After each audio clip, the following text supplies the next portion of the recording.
What's going on? Travis here, coming at you, trainaggressive.com.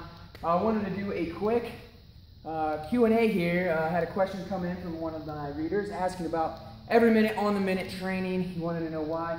It's the bee's knees. He kind of sees everybody doing it, and that's the truth. A lot of people are starting to get into every minute on the minute type of training, and it is a very effective form of training when you use it right.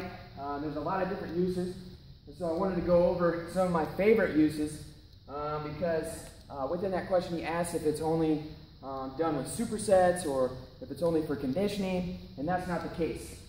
So some of the different uses, number one is going to obviously be with intervals and circuits. So in that case, let's say we got every minute on the minute. We're going to do every minute on the minute for 20 minutes. One of my favorite workouts.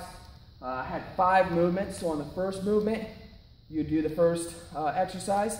Second minute, you do the second exercise. Third minute, you do the third exercise, so on and so forth, and you just go through that circuit for 20 minutes. So it's a great way to set up intervals. It's basically 60 seconds on, 60 seconds on, 60 seconds on. So real easy setup right there. Next, I really like to use it for strength, but until you get more advanced, you're going to be working more strength endurance. So when I first started using every minute on the minute training, I was doing your big compound movements, so like squats, deadlifts, overhead presses. So you might start at a lower rep range, a lower percentage of your 1 rep max. So if you're less advanced, maybe you start off at 80% or 75%, you do 3 reps, boom, rack it up. As soon as the top of the minute come around, boom, you unrack it, you get another set. You can do that every minute on the minute for 5 minutes, 10 minutes. Generally, I recommend starting that lower rep range, and as you get more advanced, you can start doing your 1 rep max or 95% or 90% every minute on the minute, and that becomes a real challenge, and that's going to really help with your strength endurance. Next, controlled supersets. So I say controlled superset is because the time frame is locked in every minute on the minute. So in this case, your classic superset, you'd have 2 movements, usually a push and a pull, or if you're doing like a squat, you do a squat, deadlift. So basically that's how you're setting it up, non-competing movements. You could of course make it a little more challenging, and what I've done before is do a heavy barbell movement and then do a bodyweight movement with a bodyweight push movement. So let's say we're doing overhead presses, I might do push-ups every minute on the minute, you're switching. But traditionally you'd do a push and a pull. So first minute, maybe you're doing sub-max pull-ups. Second minute, maybe you're doing sub-max push-ups, and you're switching back and forth between the two. Another favorite setup of mine is working a strength movement.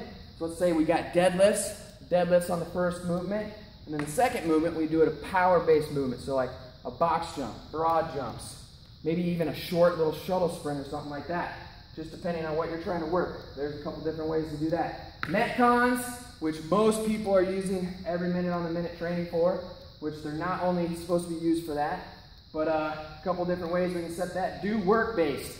So every minute on the minute, you got to finish 3 to 5 clean and jerks at a certain amount of weight. You're going to do that for 10 minutes. That's the challenge. Can you get all 10 minutes done? Get all the reps done.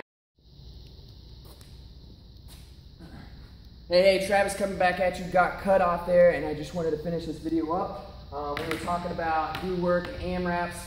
I think I was talking about doing, higher level stuff with Olympic lifts. So every minute on the minute, you're doing, 3 clean and jerks or 3 snatches or, 5 clean and jerks or 5 snatches, whatever. Just make sure we got those movements under control. We're good and solid with our technique because this type of stuff is more advanced. All right, it's not for straight up beginners. You want to make sure you can own the weight with the different movements that you're doing. And then as far as your progressions go, you're thinking reps. We want to keep our reps on the lower end starting off, especially if you're doing strength type stuff. Loads, we're going to keep the loads a little bit lower, further away from our 1 rep max until you get a little more advanced. And then movements, make sure they're movements that we know we can crush out with good form and technique. Because like I mentioned, you can do this stuff with your Olympic lifts, but that's going to be more advanced level type stuff with your every minute on the minute type of training. So there you go. Hope that answers your question, and keep on sending your questions in, And check out the Facebook page, Train Aggressive. Facebook.com/Train Aggressive. Drop your questions there. Stop by and say what's up. And as always, keep going 110% ham. I'm Travis, and we are out.